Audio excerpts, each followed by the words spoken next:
Kausapin ng Diyos ang magaganap sa inyo sa magdamag.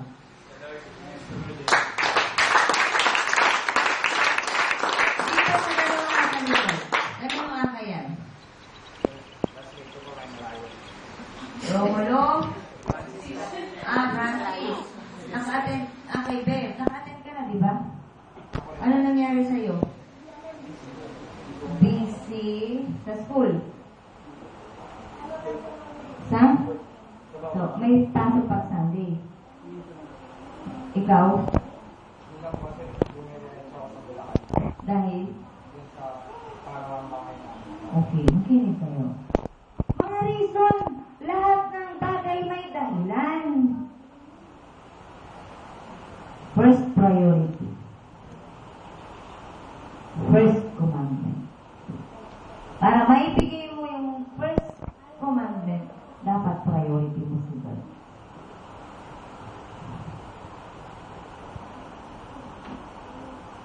Bahay! Ano mangyari sa bahay? Dadalawin mo? O wala na nagbabantay? Hayaan mo mga anghel ang magbantay.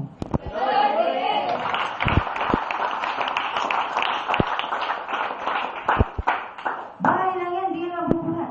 Maraming gamit? Maraming appliances? Huwag ka na kasi bumili ng mga appliances. Doon sa mga may bahay na magaganda, takot manakawan. Ngayon pa lamang, sabihin mo sa Diyos, Panginoon, huwag mo hayaan wala ako dito paglinggo. Magpadala ka ng maraming anghel sa palibot ng bahay namin.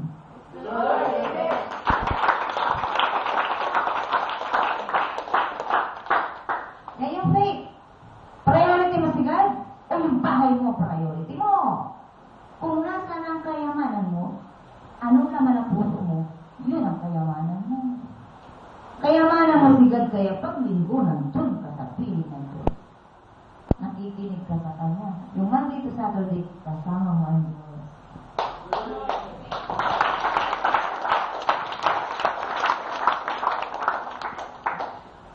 Sino nakakaalala ng may bagyo ngayon? Nasa kamay. Alam niyo ba? O hindi niyo ba? Ilang araw yung paglalakbay ni Noah? Kasama ang ilang pares ng hayop. Ilan? 40? 40 days. 40 nights. 40 nights. Pinaniwalaan ba si Noah? Ng mga taong mayayaman? Ng mga taong matatalino? Paano kung sabihin ko sa inyo na kapag dumating ang salot sa Pilipinas sa yung mga tao na tunay na dala ng Diyos, sila lamang ang sasamahan ng Diyos sa mga kapigatiang darating sa bansang ito. Amen.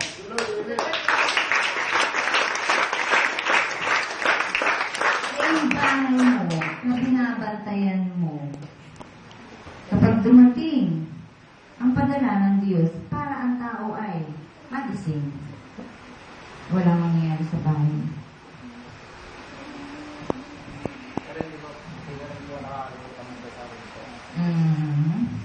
Hindi mo nakakalimutan magdasal. Hindi ko naman sinabi na hindi mo nakakalimutan magdasal. Anak, alam mo bang hindi lang ikaw ang dapat maligtas? At itong gawain ito, dito tinitrain ang mga tao gagamitin ng Diyos para magdala ng kaluluwa sa bahanan niya. Praise the Lord! Amen!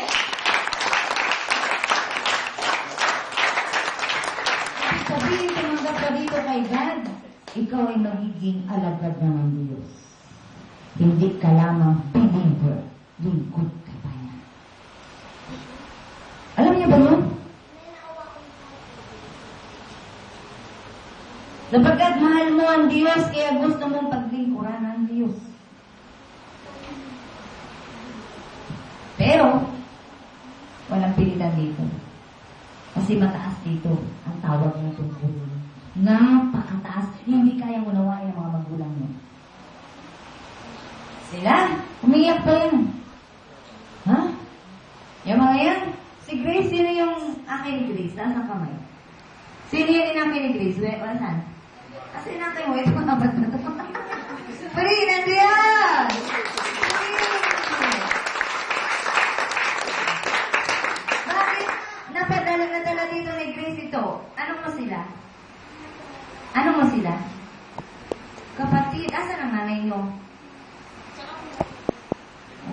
Nagpaalam ka sa parents nila? Kapatid din. Nagpaalam ka sa parents nila? Ba't di mo pa dinala yung parents para dito sila sama-sama? Sabi ng parents, wag na muna, sila na lang ang mga. Alam niyo ba yun si Grace? Ang tatay niya ay Muslim. Mayor dati. Ngayon, nasa kabilang buhay niya. At si Grace, nung ika 6 years old niya, sa kalamang niya, nakapiling ang tatay. No, from 6 years old, hindi niya nakita ang tatay niya. Nagkita lang ulit sila noong June last year. June? At nakakatuwang isipin. 3 times lang kayo nag-meet. By January this year, sumakabilang buhay na ang kanyang ama. Di ba nakakalungkot isipin? No, 6 years old ulit kasi sila nakita. 6 years old si Grace. Tapos lumabas ulit yung tatay niya pagkat naging busy noong June last year. 3 times sila nagkita. Mula June. Pagka January this year, sumakabilang buhay niya yung papa niya. Di ba nakakalungkot? Tingnan niyo nga si Grace kung malungkot ngayon. Tingnan na kayo yun, tumatawa niyo yung labas ng ngipin. Siya si Grace na hindi niya iiwan si God.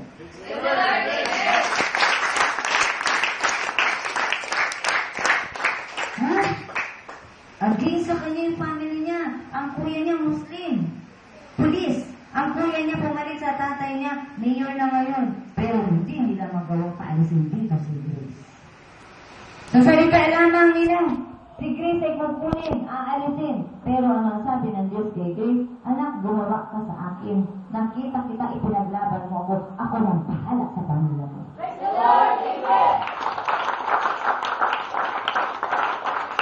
Kaya ipakita niyo sa Diyos na talagang Diyos na ang gusto ninyong makasama. At si Grace araw-araw nasa tabi ko yan. Pag sinabi kong Grace, magwagas ka ng plato. Ha? Sumusunod si Grace, pero may katulong yan sa bahay. Kaya huwag niyong, akala niyo ba? Ang mga nandito, mga walang-wala, hindi. Alam niyo ba si Kim, hindi yan nagwagas ng plato. Nasaan si Kim? Tayo, Kim. Sino yung nakikita ni Kim? Yan. Si Kim hindi nagwagas ng plato yan. Ang tamad-tamad yan. Pero nabuhay siya dito sa gawain ito. Uy, nagwawalis na rin si Kim. Nagwawagas na rin ang plato si Kim. Ha?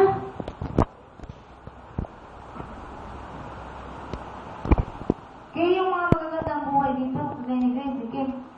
Ngayon, Diyos na naguto sa kanila. Yun pa kayang walang ibang inaasahan kundi ang Diyos ang hindi magsika para sa Diyos.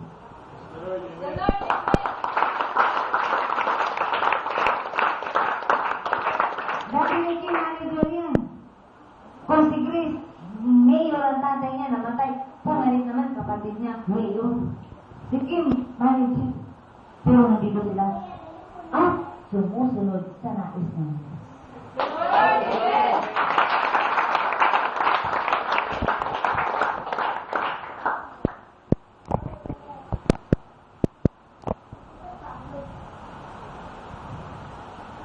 Akala niyo inang nagdarasal kayo? Ang nakakaalam ng mabuti na hindi niya ginagawa ay nagkakasala. At mabuti na ang Diyos ay sambahin mo sa Espiritu at katotohanan. Puntahan mo siya kung saan siya maririnig. At makinig ka sa sinasabi. At makinig ka sa iniuutos niya. At sumunod ka sa nais niya.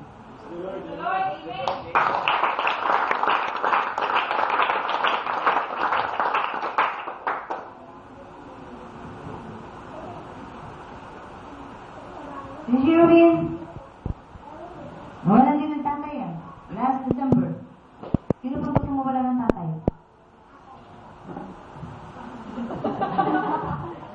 Ha? Bakit? Sino pa ang tunay yung tatay? Ang Diyos. Ang Diyos ang tunay yung tatay. Ipinamahala lamang kayo sa mga tatay nyo dito sa lupa. Namatay ang tatay ni Sherwin.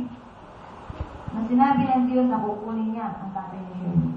Na sinabi rin ng Diyos na kukunin niya ang tatay ni Grace. Buhay pa si Sherwin ngayon? Buhay. Kapagkat binubuhay at patuloy siyang bubuhay ng Diyos. Praise the Lord. Amen. Kaya yung isang kasama ni Juliet, si Berna, takot nang pumunta kasi ayaw niya na mawala yung tatay niya. Kasi dalawa na ang tatay dito namamatay. Pinatay ko ba? Ha?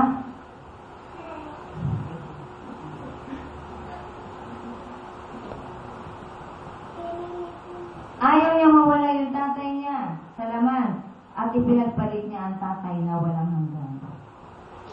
Ang Diyos, iniwan niya.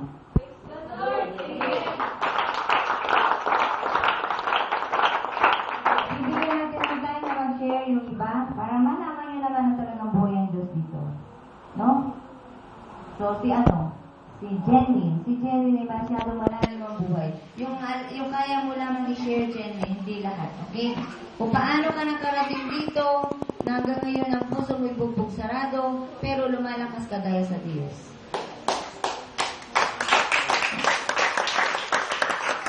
Maraming salamat po sa inyo sa ating lahat. Dinala po ako dito ni God sa pamamagitan ni Juliet. Tinext niyo po ako na kung pwede daw po akong invite sa church nila na sabi niya, paliwanag niya sa akin, Catholic din naman. Kasi alam niya, Catholic ako. Every Sunday ako nagsisimba. Tapos, nung umatend ako, 2 weeks. 2 weeks, umatend ako. And then, nung nakaraang week after ng 2 weeks na umatend ako, naguluhan ako. Parang hindi ko, basta hindi ako naka-attend yung 2 weeks na yun. After ng 2 weeks din ako hindi naka-attend dito. Tapos, in-invite niya ulit ako nung anniversary. Sabi niya, attend ulit ako. Tapos, yun, umattend ako at napagpasyahan ko na maging regular dito. Dahil, kahit sa palagay ko, sa aking sarili, ang sagot ng tanong ko na, yung every Sunday ka nagsisimba sa Catholic Church, di ba? Lalo na sa silang, ang daming, every Sunday, every Mass, puno-puno. Upuan dun para makaupo ka lang sa loob. Communion pa lang, kailangan mo nang mag-prepare ng upuan para sa sarili mo. Tapos, uuwi ka, pagkatapos ng Mass, uuwi ka, wala kang natutunan. Yung wala mong kasalanan. Sasabihin mo yung kasalanan mo, magdadasal ka. Bago pa lamang kasi mag-Mass, sasabihin mo ng kasalanan bago ka magkaroon kay God.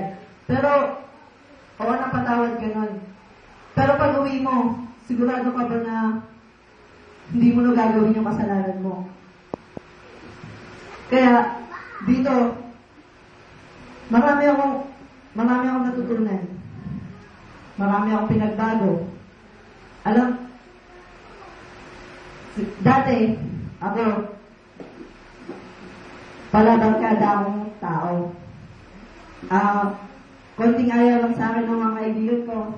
Oo, agad ako. Kahit saan pa yan. Dati, inumaga ako sa ibang bahay. Umiinom ng alak. Hindi ako umuwi ng bahay. Kahit hindi alam ng mga tita ko na hindi ako umuwi. Kasi hindi nila alam na kung umuwi ako o hindi. Kasi pagdating ko sa bahay, dati, hindi ko sasabihin na, andito na ako. Tuloy-tuloy kong, pag uwi ko sa bahay, diretso ka ako sa kwarto ko.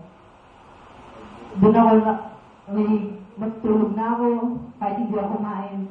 Hindi ako nagpapakita sa kanila tuwing pagdating ko nun. Pero ngayon, pagdating,